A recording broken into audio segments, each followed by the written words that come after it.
Baik, ini prinsipnya kalau kita membicarakan tentang wujud dari persetujuan yang ada di pasal 1320, syarat sahnya yang pertama kan saling setuju.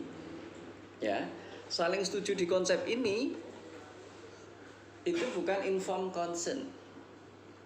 Ya.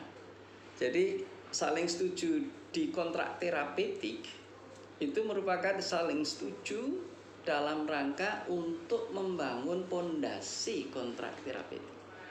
Kalau rumah tanpa ada pondasi ya nggak bisa, pasti jatuh, rubuh, artinya rusak, artinya nggak jadi. Jadi pondasinya adalah saling setuju.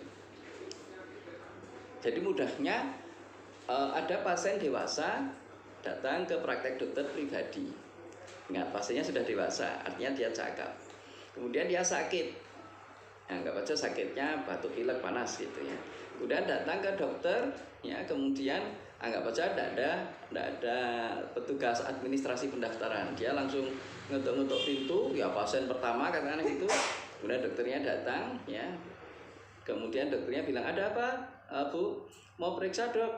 Oh ya silahkan masuk.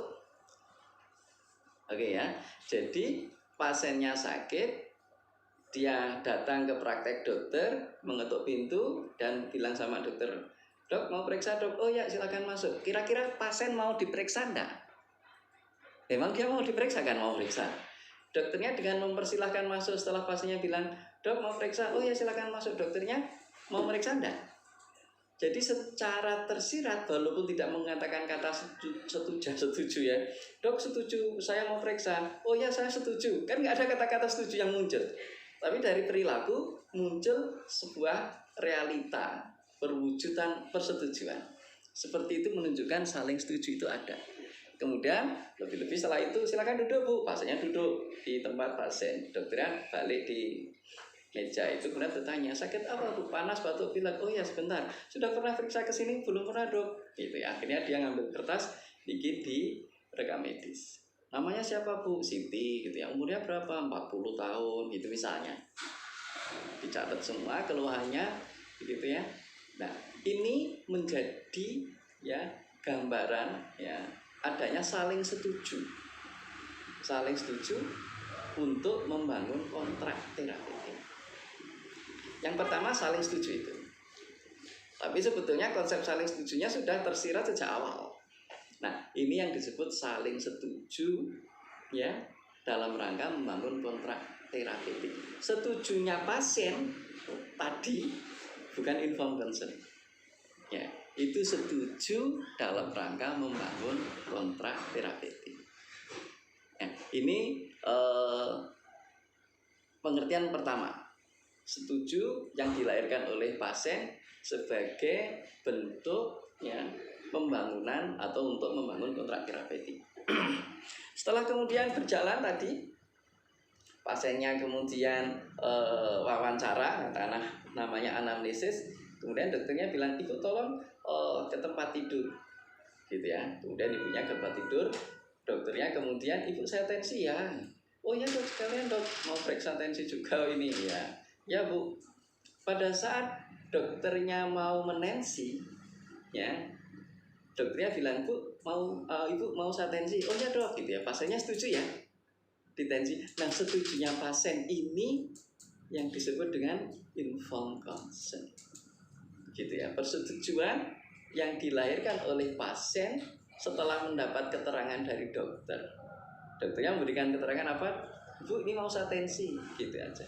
Apakah perlu diterangkan tensi manfaatnya begini begitu? Enggak, karena ini sesuatu yang umum, kecuali yang sifatnya khusus. Misalnya mau disuntik begitu ya. Nah ini nggak ada intervensi yang terlalu atau hal yang secara umum sudah layak untuk kemudian orang itu tahu. Kalau di tensi itu nanti di lengan pasangi manset, dipenyet-penyet agak sakit gitu ya.